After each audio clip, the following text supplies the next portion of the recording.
Okay. 1, 2, 3, 4, 5.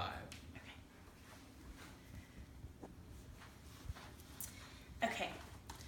Wine makes daily living easier, less hurried, and fewer tensions and more tolerance. That was said by Benjamin Franklin. I'm Ellie Laird, and I'm here to tell you guys about the exciting life of wine. Wine is one of the most sought after products in America right now. It's one of the oldest cultural aspects of Europe, and it's just really important to learn and recognize how to actually properly taste wine. So I was going to go ahead and do that today. There are 5 S's to wine, and we are going to go over all of those. So I'm going to pour a little bit of wine first. And everyone in our crowd is over 21, and millennials, who are the largest consumers of wine right now. So the 5 S's are sight, swirl, smell, sip, and savor. So the first one is going to be sight. When you pour the wine, you're looking for any immediate flaws, any uneven clarity, any cork, and then it can go deeper from that. So you're going to be looking for the halo effect. In white wine, if the halo is lighter, then that means it's a younger wine. In red wine, if the halo is lighter, that means it's an older wine. So it can tell you a lot about that. And then also what we learned from NC Wines from 2016 is when you swirl your glass and then you get the legs, or they're also called the teardrops of wine. A lot of times that people think that has to do with the quality of the wine, but it actually has to do with the viscosity, which is the alcohol evaporation off of the glass. And the closer the legs are together, the higher in alcohol. So you can see that these legs are quite close together, so you know that this is a higher alcohol wine. And with that in mind, you probably know it's a New World wine. European Old World wines typically have less alcohol. So you can learn a lot about wine just from the look. The second is the swirl.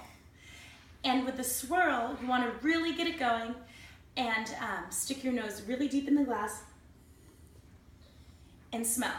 So smell is actually the strongest tied sense to memory. So when you hear people talk about wine and they say this wine tastes like a summer day, it might actually remind them of their summer days. So when you smell, you want to definitely think back and think what you recognize about the smell. A very common smell in wine can be Fruit Loops, and that is actually lychee, and that's found in some of the sweeter wines, or black currants, or cherries. And this wine it smells like green apples. You get a little bit of butter. You definitely have some oak on this, and all of this leads us to conclude that this is a Chardonnay, which it is. So that is the smell. Next we have sip, and so when you sip, you want to aerate the wine throughout your whole mouth. You want to bring up the temperature. Wine is served colder. You want to elevate the temperature, and then you also want to circulate the wine throughout your entire mouth so it covers all of your taste buds. So you get a full taste. When you're tasting and you get in the red wines, when it kind of bites back at you, that's called the tannin, which is also found in a lot of stronger teas. So that's what tannin is. And so when you sip and the flavors don't match perfectly with the smell, then that can mean that it is actually a flaw, or rarely it's just a characteristic of the wine. And that's from NC Wine 2016. So we're going to take a sip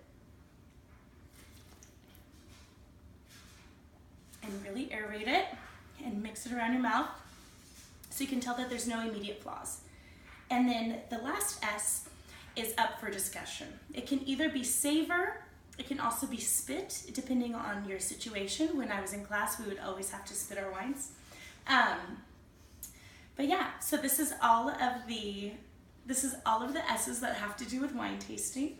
And I hope you guys all learned a lot today. And when you learn about wine, it elevates your sense of senses. So if you learn to appreciate one sense, then you really learn to hone in on the others. So I hope you guys all learn to experience life a little brighter. Thank you. And then I take it. Okay.